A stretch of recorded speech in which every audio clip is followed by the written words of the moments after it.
por exemplo, a questão da macroevolução e da microevolução. É uma distinçãozinha meio boba, mas ela é muito útil. Macroevolução é a ideia de que uma espécie evoluía em outras. Isso aí é básico para a teoria darwinista.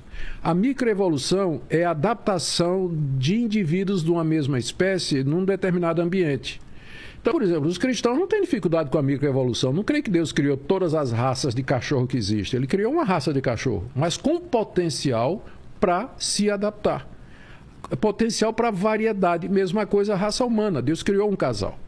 Agora, nesse casal havia potencial para dar essa multiplicidade de diferentes raças, tipos que nós temos hoje.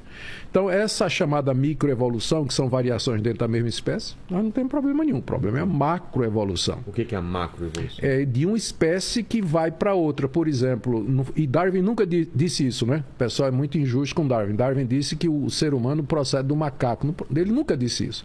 Ele disse que o ser humano e os macacos procedem de um ancestral comum. Comum, exatamente. Então, teria sido o primeiro, o ancestral de todos os seres vivos, que saiu se multiplicando, se diversificando, ramificando, e aí deu as diferentes espécies que nós temos aí. Mas aí, no caso, uma espécie, ela poderia evoluir o suficiente para dar origem a outra.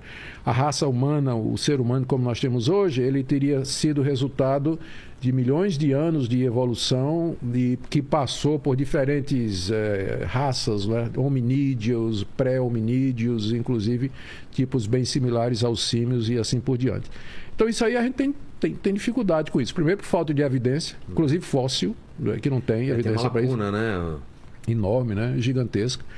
Segundo, filosófica, né? Seria difícil você comprovar isso aí filosoficamente. E terceiro, que é o nosso ponto, né? Não bate com o relato lá. Então você teria que negar, se você for seguir o que a teoria evolucionista, a leitura que ela faz do livro de Gênesis, você tinha que negar 3 capítulos, Vilela, que são fundamentais para o resto da Bíblia. Porque nesses 3 primeiros capítulos, você baseia, por exemplo, aquilo que nós cremos que é a dignidade do ser humano. Você veja a incoerência. O pessoal luta por direitos humanos, mas por que eu lutaria? Que prevaleça o mais forte. Não é essa a lei da evolução? Exato. Mais adaptado. Que sobreviva. Que os mais fracos morram, pereçam. Não é? Por que eu tenho compaixão dos idosos, dos velhos, dos desvalidos, das crianças oprimidas e tudo? Por quê? Porque eu creio que foram feitas à imagem e semelhança de Deus. Porque em outros animais, os mais velhos vão sucumbindo, atrasam o bando, eles vão ficando para trás, são comidos pelos predadores. Não tem misericórdia. Exatamente, é a lei da natureza. A natureza não tem compaixão. Mas de onde vem a compaixão? Vem exatamente disso, que eu fui criado à imagem e semelhança de um Deus que não somente me dá dignidade, mas faz com que eu tenha compaixão de outras pessoas, porque são portadoras da imagem e semelhança de Deus. Se você tira o relato da criação, você tira a base epistemológica e lógica para você exercer compaixão, misericórdia, lutar inclusive. Por que eu vou lutar pela natureza, por exemplo? Por que eu vou defender as araras? O mico-leão dourado, que se acabe, que prevaleça a raça humana, que é mais forte.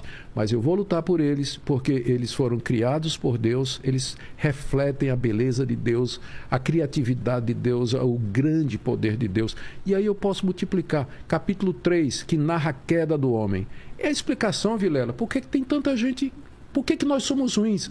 Aqui, quando a gente estava conversando no começo, mesmo no começo do programa, você falou, né? Eu sou falho e tudo mais.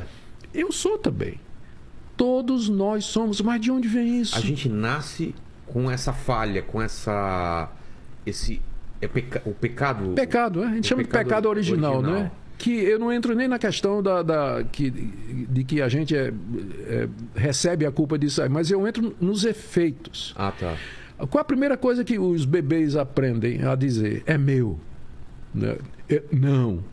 E por aí vai. A raça humana toda, não tem nenhum indivíduo que não seja marcado de alguma maneira pela inconsistência, pela falha, pelo fracasso de alcançar algum ideal que ele tem no coração e que ele não sabe de onde vem, mas ele não consegue. É impossível chegar à perfeição ao ser humano.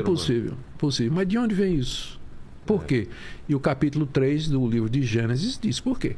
Porque nós somos uma raça que foi criada por Deus para andar com Ele, para desfrutar da companhia dele. Num determinado momento, nossos primeiros pais resolveram desobedecer a Deus e, como resultado, eles, ao quererem ser independentes, eles se desligaram da fonte de todo bem.